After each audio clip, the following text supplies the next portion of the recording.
pity him. I pity your ignorance. You have strong tactics, but it's unfortunate you cannot calculate a different approach. What's up, meta nerds? This video is going to be a complete breakdown of the T and ST series droid. The tactical droid manufactured by Bactoid Combat Automata is a 4th class droid selling at a cost of 8,000 credits. Standing at a height of 1.93 meters or 6 feet 4 inches, its photoreceptors come in a range of red, white, yellow, and under the influence of the Scourge infection, they turn purple. You'll most often see him carrying an E5 blaster rifle, just like the B1 droids, and had what were called synchronized fire circuits, while being completely covered in durasteel plating. The whole point of this unit is that it was more advanced and intelligent model than the standard battle droids, specifically designed to command separatist troops in the absence of organic leadership. These droids could process vast amounts of data quickly thanks to their advanced cognitive modules. They continuously ran combat simulations, calculating odds and devising strategies to optimize battlefield outcomes. Physically, tactical droids are about the same size as B2 super battle droids, but had a boxier design, showing that they really weren't meant to be navigating the battlefield. And their voices are described as monotonous and lacking any inflection, giving them a flat, droning tone. I need a test to verify my theory. But interestingly, they have personality traits like impatience, arrogance, and pushiness, frequently belittling and insulting standard battle droids. This sense of superiority was seen during the battles of Quell and Ryloth, where tactical droids issued conflicting orders and treated their subordinates dismissively. In extreme cases, such as the Sky Battle of Quell, they even ordered the destruction of their own allies when they deemed it necessary for their strategy. Destroy that cruiser.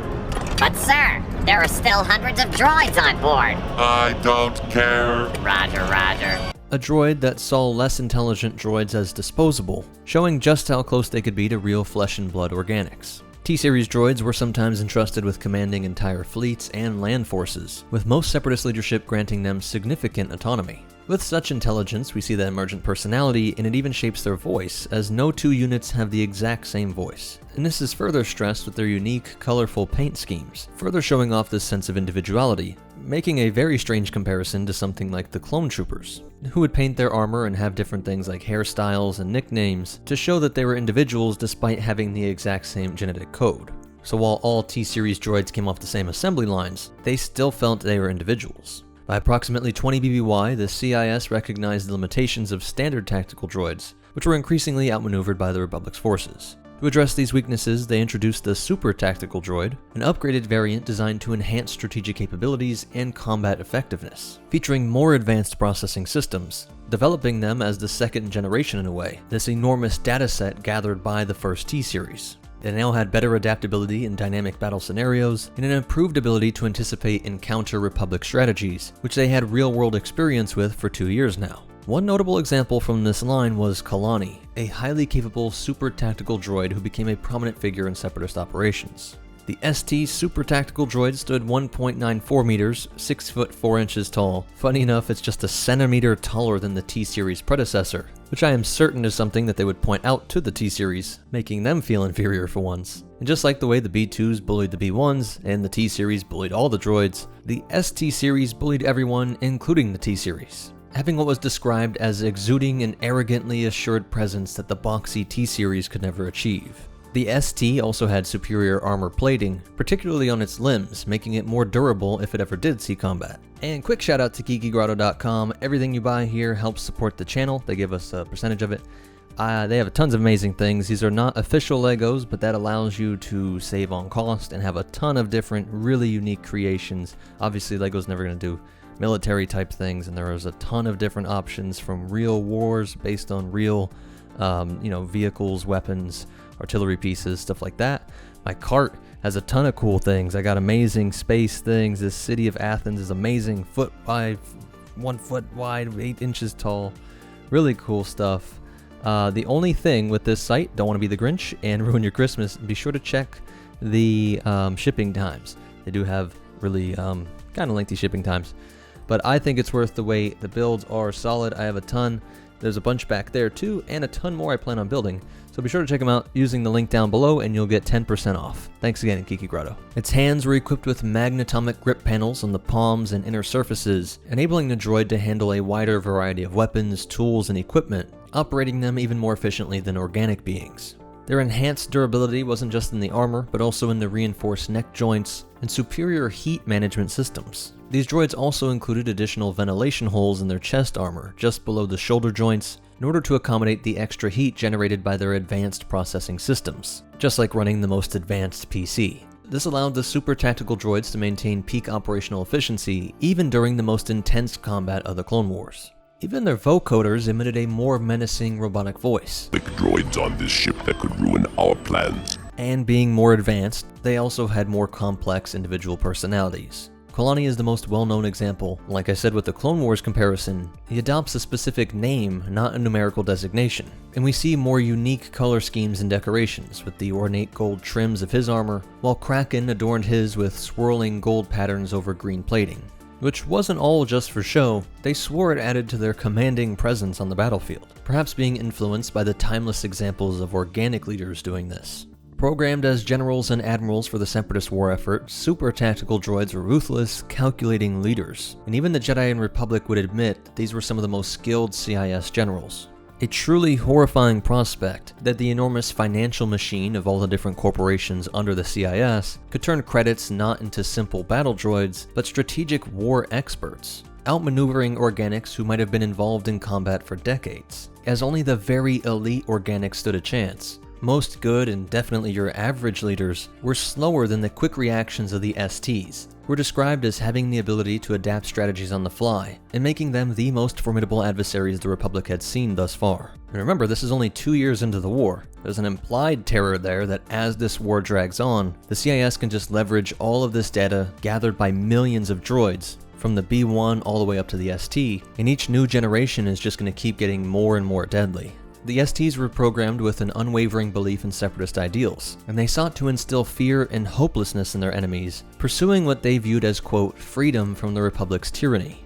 Whatever critiques there are of the CIS, it is interesting to know that this sentiment was literally programmed into their droids, and considered it a factor in their supercomputer brains for fighting for this freedom. I don't think it's a stretch to say that the STs would be able to keep up with the highest level debates on philosophy and history, as to best understand the Republic and Jedi, they would not just study simple tactics alone, but holistically understand the history that shaped the minds of the Republic and Jedi leadership. Just like how an enemy of the US in a war should take into account how public opinion plays a role in shaping policy, understanding the cultural and philosophical history of the US would help to push for a vote to end the war. That being said, their methods included the use of intimidation and torture during interrogations, while they themselves were immune to such tactics, in the common sense of that term at least. With enhanced programming, they displayed superior strategic thinking and smoother physical movements compared to the T-Series. And after only months of seeing service, they started to see themselves as not just superior to the T-Series and all the other droids, but even more capable than most organic beings.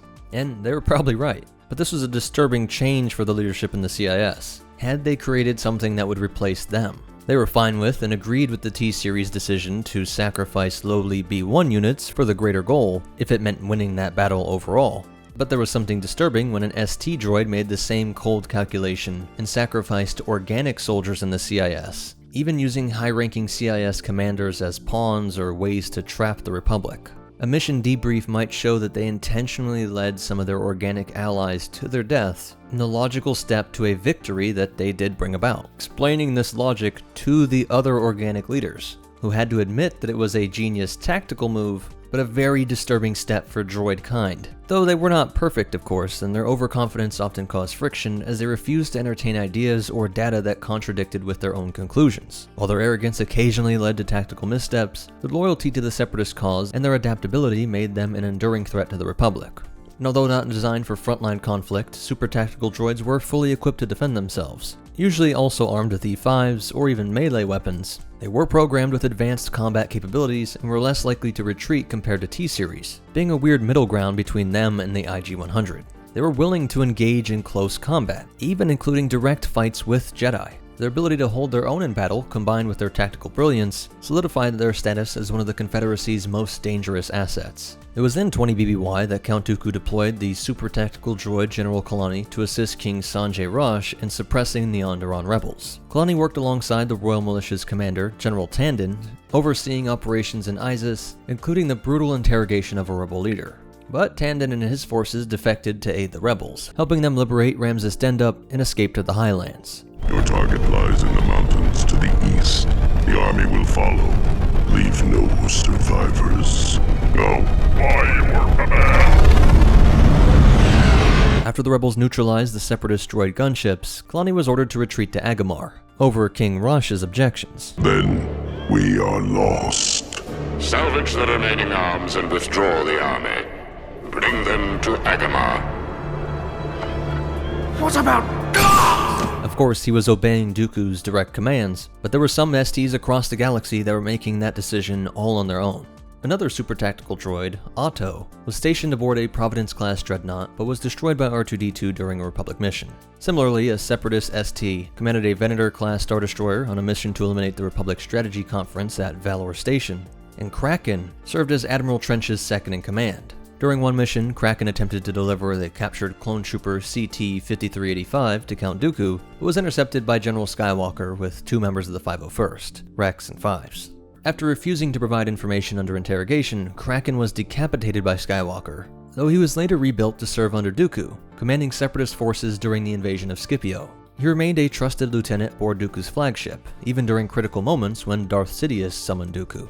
Another ST accompanied General Grievous to Utapau to secure a massive Kyber crystal shipment, though the droid was destroyed in a Jedi-led intervention that thwarted the Separatist plans. While during the Battle of Anaxis, a different ST served alongside Admiral Trench, stationed on the bridge and overseeing the attack on Anaxis' assembly complex, though of course he went down with the ship.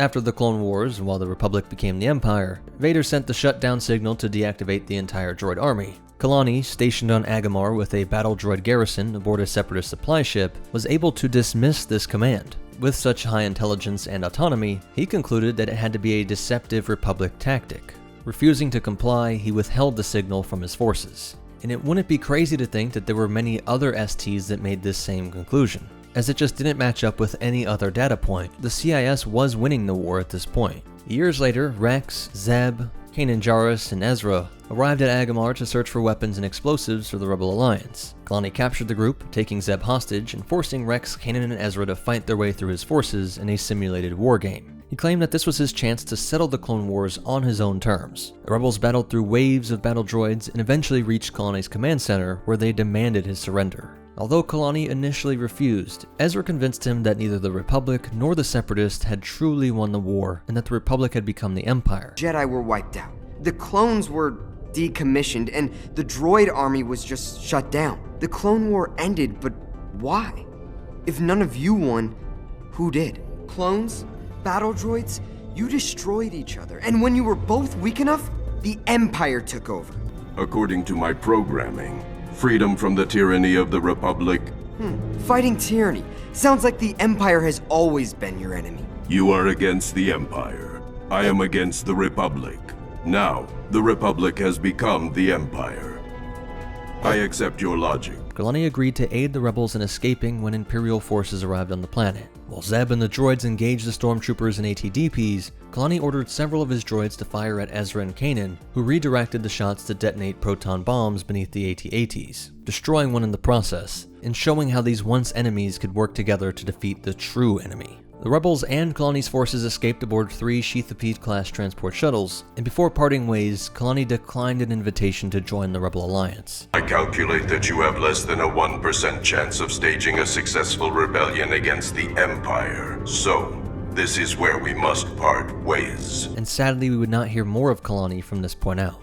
During the New Republic era, Roger, a B-1 series battle droid formerly part of the Separatist Army, now serving in the Resistance, authored a book titled Droidography. The book compiled detailed information about various droid models, aiming to educate people on droids. And this is where we get a lot of details on the T-Series and the super tactical droids.